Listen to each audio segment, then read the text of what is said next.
ચાલો શરૂ કરીએ. માત્ર ચોથો એક દાખલો બાકી છે એટલે આપણું આ ચેપ્ટર છે પૂરું થાય. બરાબર. ગુડ મોર્નિંગ જેટલા જોડાના છે બધાને. શરૂ કરીએ છીએ આજનો તાસ. બરાબર.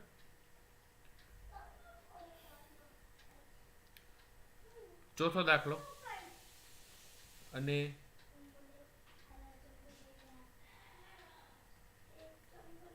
સૂચના છે આપણને કે કિંમત શોધો, અને એમાં પહેલો દાખલો ફરી પાછો એકવાર રિપીટ કરીએ આપણે. એ છે -4 ભાગ્યા 2/3. ફરી પાછો રિપીટ કરીએ છીએ એટલે થોડુંક આપણને રિવાઇઝ થઈ જાય. ભાગાકાર હોય એટલે આપણને ખબર છે કે એમાંથી ગુણાકારમાં આપણે ફેરવવું પડે. એટલે જે પહેલો રકમ છે, પહેલી સંખ્યા છે એ એમને રહેશે, -4 થી એમને રહેશે. આ ભાગાકાર છે એનું ગુણાકાર કરી નાખું છું, આ ગુણાકાર થઈ જશે. અને બીજી સંખ્યા છે ભાગાકાર પછીની જે સંખ્યા છે એ ઉલટાઈ જશે. ઉલટાઈ જશે એટલે કે અંશ છે એ છેદ બની જાય, છેદ છે એ અંશ બની જાય. એટલે અહીંયા છેદમાં 3 છે એ અંશમાં આવી જાય, અને અંશમાં 2 છે એ છેદમાં આવી જાય. ખ્યાલ આવ્યો? એટલે શું થશે તો કે -4 ગુણ્યા 3 છેદમાં 2. બસ આનું આપણે સાદુરૂપ આપી દેશું એટલે આપણો જે જવાબ છે એ આવી જશે. બરાબર. તો ચાલો શું થશે?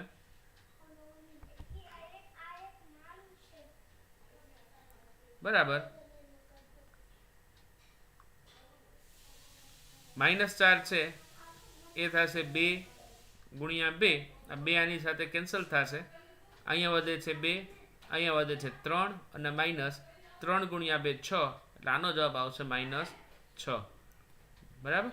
આનો આપણે જે દાખલો છે આ આપણે આની પહેલાંના પીરિયડમાં પૂરો કર્યો હતો.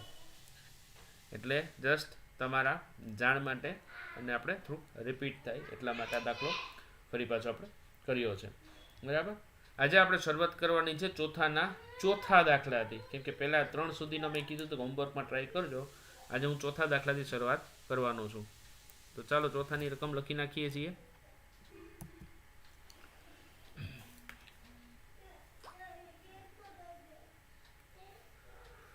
ચોથો દાખલો, અને એની જે રકમ છે કંઈક આવી છે -1/8 ભાગ્યા 3/4.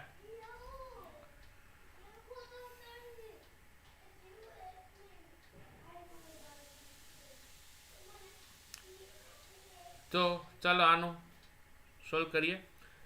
મેં કીધું એ રીતે કે પહેલી જે રકમ છે એમને જ રાખવાની, એમાં તમારે કોઈ સંખ્યામાં ફેરફાર નહીં કરવાનો. અંશ અને છેદ જેમ છે એમને રહેશે, એટલે -1/8 એમને રહેશે. હવે ભાગાકાર છે એને અમારે ફેરવી નાખવાનું છે ગુણાકારમાં. હવે તમે ગુણાકારમાં ફેરવશો એટલે એને પછીની જે સંખ્યા છે, ભાગાકાર પછીની જે સંખ્યા છે એ ઉલટાઈ જાય. ઉલટાઈ જાય એટલે કે અંશ છે છેદ બની જાય, છેદ છે અંશ બની જાય. બરાબર. અહીંયા છેદમાં 4 છે એ અંશમાં જશે, એટલે 4 ઉપર અને નીચે રહેશે 3. ખ્યાલ આવ્યો? ચાલો હવે છેદ ઉડતા હોય તો ઉડાડીએ. આપણને ખબર છે આ 8 છે એ થશે 4 ગુણ્યા 2, એટલે 4 છે એ આની સાથે કેન્સલ થાય. ઉપર શું વધે છે તો કે -1 માત્ર વધે છે, એટલે ઉપર આપણે મૂકશું -1. છેદમાં શું વધે છે તો કે અહીંયા વધ્યું 2, અહીંયા વધ્યું 3, એટલે 2 ગુણ્યા 3 થશે 6. તો આ જે છે એ આપણો ફાઇનલ જવાબ થાય.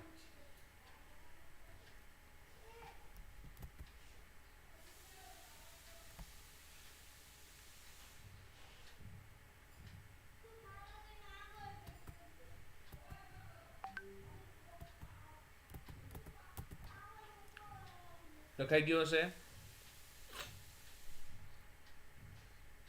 બરાબર. તો ચાલો એના પછીનું જોઈએ. 5મો દાખલો એ છે -2/13 ભાગ્યા 1/7. ચાલો આમાં પણ એ રીતે પહેલી જે રકમ છે એમને રહેશે એટલે -2/13 આપણે એમને રાખીએ છીએ. આ ભાગ્યા છે એને ગુણાકારમાં ફેરવવાના છે. સીધે સીધો ભાગાકાર હોય તો તમે છેદ ન ઉડાડી શકો, ગુણાકાર હોય તો અંશ અને છેદ જે છે એ કેન્સલ થઈ શકે. ગુણ્યા હવે 7 નીચે છે એ અંશમાં આવી જશે અને 1 ઉપર છે એ છેદમાં જશે. હવે તમે લખો તોય ભલે, ન લખો તો પણ ચાલે, કેમ કે મેં કીધું એ રીતે કે 1 છે મિસ્ટર ઇન્ડિયા હોય, બરાબર. અંશમાં કે અંશમાં હોય અથવા અંશમાં હોય તો લખવું પડે, પણ છેદમાં હોય અથવા ગુણાકારમાં હોય તો લખવાની જરૂર નથી, પણ હું અત્યારે લખી નાખું છું એટલે આપણને ખ્યાલ આવે, બરાબર. ચાલો શું ઉડશે અહીંયા, શું કેન્સલ થશે? તો કોઈ વસ્તુ કેન્સલ થતી નથી, કેમ કે અહીંયા આપેલી 4 સંખ્યાઓ જે છે એ કેવી છે? અવિભાજ્ય સંખ્યાઓ છે, બરાબર. 1 છે એ વિશિષ્ટ સંખ્યા, 2 છે એ પણ અવિભાજ્ય છે, 7 છે એ પણ અવિભાજ્ય છે અને 13 છે એ પણ અવિભાજ્ય સંખ્યા છે. કોઈ વસ્તુ અહીંયા કેન્સલ થશે નહીં. તો ધરાર નહીં ઉડાડવાનું, જે થતું એ કરવાનું. એટલે શું થશે? અહીંયા સીધો ગુણાકાર થશે ભાઈ. ચાલો ગુણાકાર કરીએ. 7 × 2 14, પણ કેવા? તો કે -14 અને છેદમાં 13/13. તો આપણો જે ફાઇનલ જવાબ છે એ આ થશે.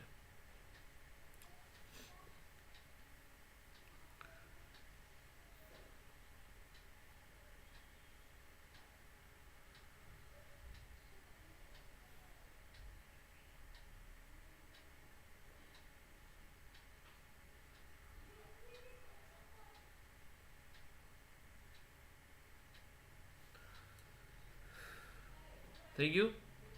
સરસ. ચાલો હવે એના પછીની વાત આપણે કરીએ. 6થો દાખલો. રકમ લખું છું. -7/12 ભાગ્યા -2/13.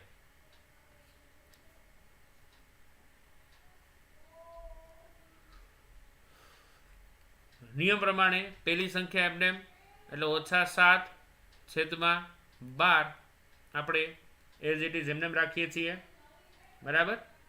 હવે અહીંયા શું છે? ભાગાકાર છે, એમાંથી મારે ગુણાકાર કરવાના છે એટલે મેં ગુણાકારની અહીંયા નિશાની કરીશ એટલે બદલી જશે.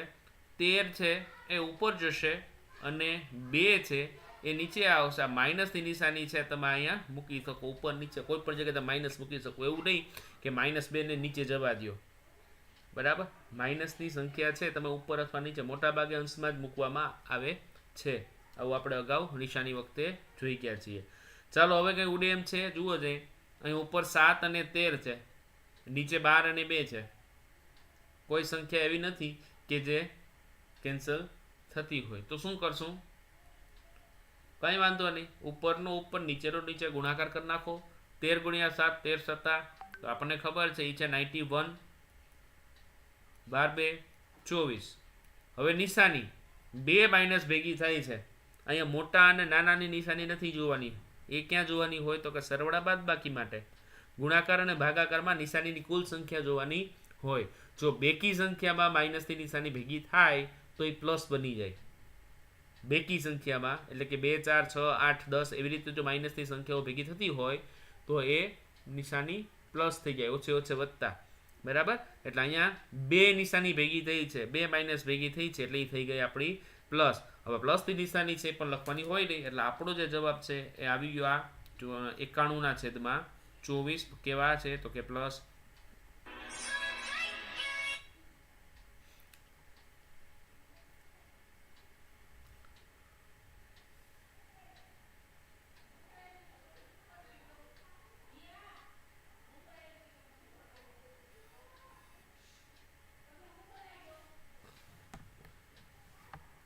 લખાઈ ગયું?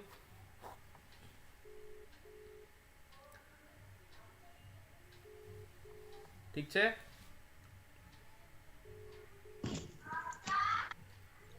સર મારે બાકી હે, હું લખું. હા ઓકે, લખી નાખો. ચાલો લખી નાખો, પછી આપણે ચાલુ કરીએ. ક્લાસ ચાલુ છે તમારો? વાંધો નહીં તો રાખો. તો રાખું હું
અને આગળનો દાખલો છે એ પણ જો બાકી હોય તો કહેજો, ફરી પાછું એક વખત તમને રિપીટ કરાવી આપીશ.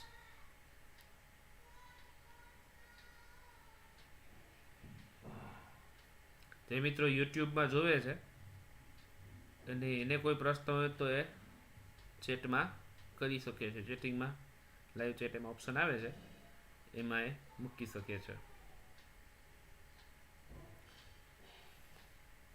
લખાઈ ગયું સર. ઓકે,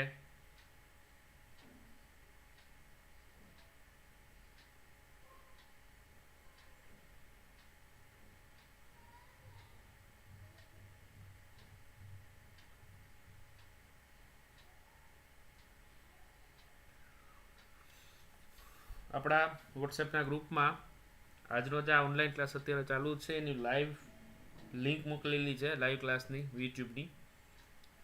ઘણાને એવો પ્રશ્ન હોય તો એ સાદા જે પેલો ફોન આવે જીઓ ને એમાં પણ યુટ્યુબમાં આપણો ક્લાસ છે એટેન્ડ કરી શકે છે. બરાબર, સારું, ચાલો લખાઈ ગયો હશે. એના પછી આગળ જોઈએ.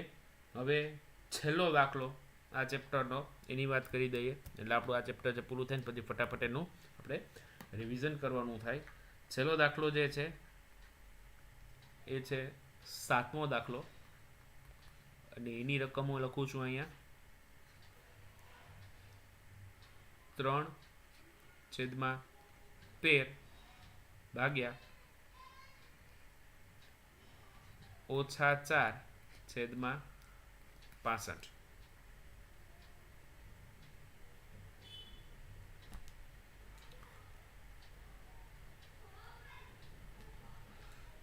ચાલો હવે આમાં પણ આપણે એ રીતે જ કરશું, ખ્યાલ જ છે. 3/13 એમને એમ રહેશે. આ ભાગ્યા છે એને આપણે ગુણાકારમાં કન્વર્ટ કરીએ એટલે જે પાછળની સંખ્યા છે બરાબર એ આખી ચેન્જ થઈ જશે. એટલે કે જે 65 નીચે છે એ ઉપર જશે, 4 ઉપર છે એ નીચે જશે અને માઇનસના માઇનસ. બરાબર,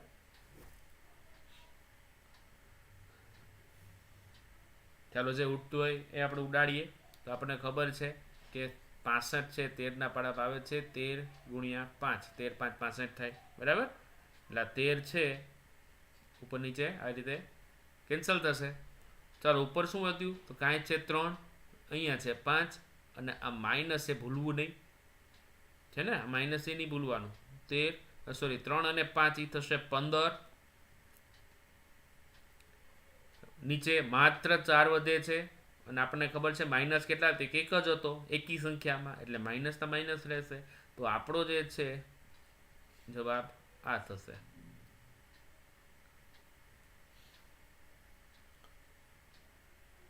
એકદમ સિમ્પલ દાખલો અને આ સાથે આપણું જે આ પ્રકરણ છે એ પૂર્ણ થાય છે. બરાબર, ફટાફટ મારે આનું રિવિઝન કરવાનું છે. બરાબર, જોકે તમારે પાઠ્યપુસ્તકમાં પેજ નંબર 191 191માં તમને આખા ચેપ્ટરનું સારાંશ આપેલો છે. એટલે કે આખા ચેપ્ટરમાં આપણે શેની ચર્ચા કરી એની ભરપૂર ત્યાં માહિતી આપેલી છે. બરાબર, અને હું અત્યારે ફટાફટ રિવિઝન પણ તમને કરાવી દઉં છું. ચાલો લખાઈ ગયો હશે બધાને.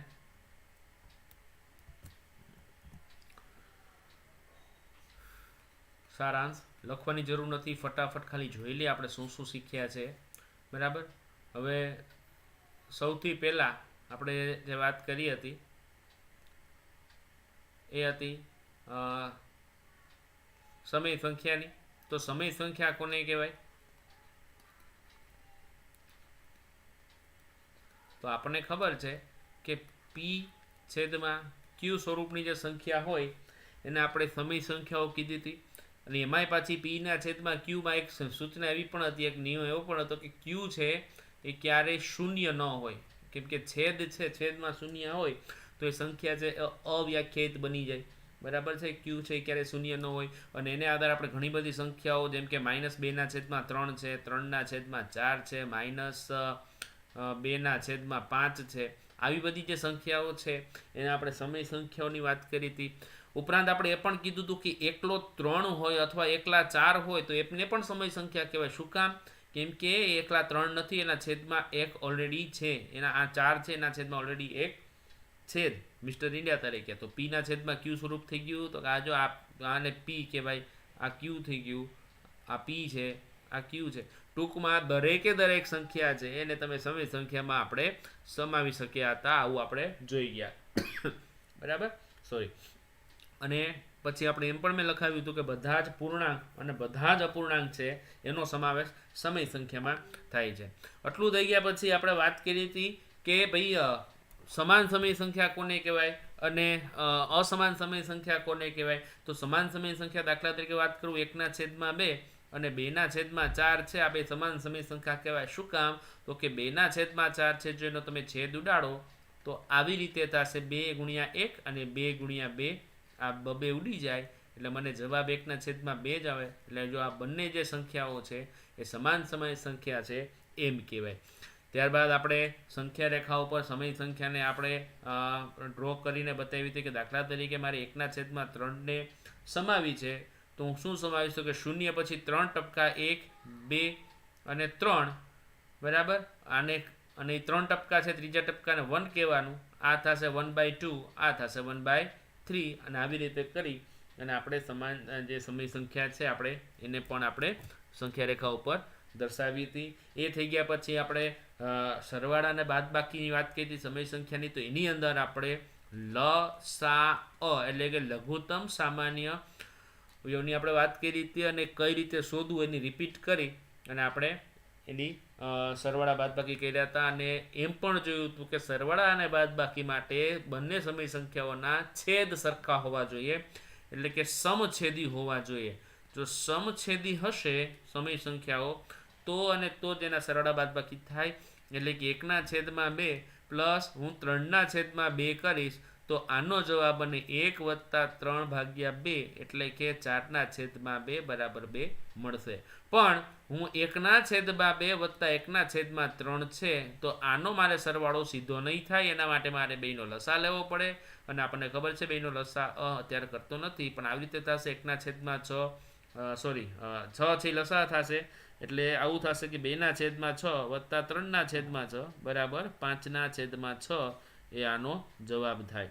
બરાબર. તો આ વસ્તુ છે એ પણ આપણે અગાઉ જોઈ ગયા છીએ. એ રિપીટ ફરી પાછું તમે કરી લેજો. આટલું થઈ ગયા પછી છેલ્લે આપણે વાત કરી હતી ગુણાકાર અને ભાગાકાર માટેની. તો ગુણાકાર અને ભાગાકાર માટે લસાની જરૂર રહેતી નથી, પણ અંશનો અંશમાં અને છેદનો છેદમાં ગુણાકાર. દાખલા તરીકે 3/4 × 1/7 મૂકું છું તો આનો જવાબ શું થશે? તો કે 3 × 1 3 અને 7 × 4 એટલે કે 28.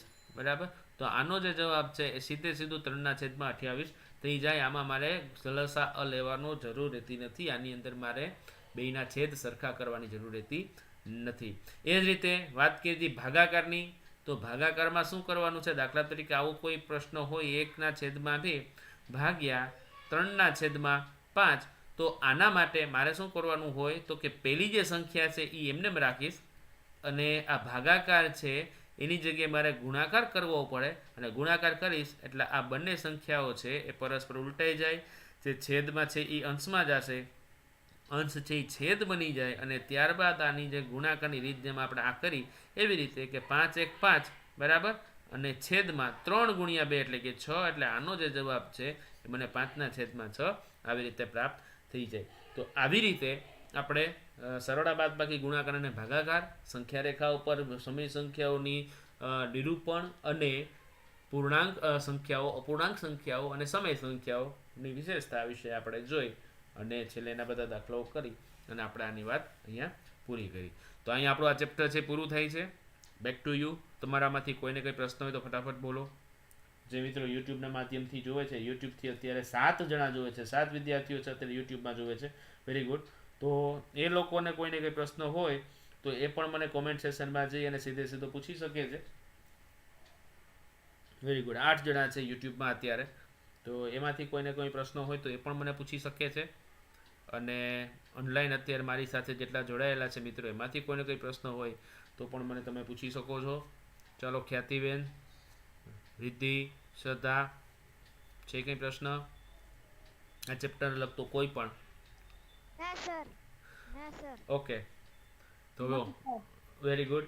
તો હોમવર્કમાં 9.1 અને 9.2ના રેન્ડમલી તમારે 10 દાખલા લેવાના છે. રેન્ડમલી એટલે તમને ગમતા હોય કોઈ પણ 9.1 અને 9.2માંથી કોઈ પણ 10 દાખલાઓ તમારે લેવાના છે. એની રકમ લખી અને એનો તમારે રીત કરી અને તમારે જવાબ મેળવવાનો છે. કોઈ પણ દાખલા, એ તમારો હોમવર્ક થશે. 10 દાખલા એવું હોય તો બંનેમાંથી 5-5 લઈ લેજો. ઠીક છે? તો આ તમારું હોમવર્ક થશે.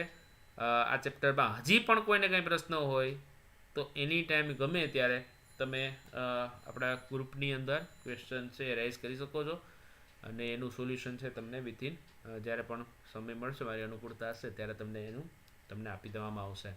ઠીક છે? તો ચાલો આટલું રાખીએ.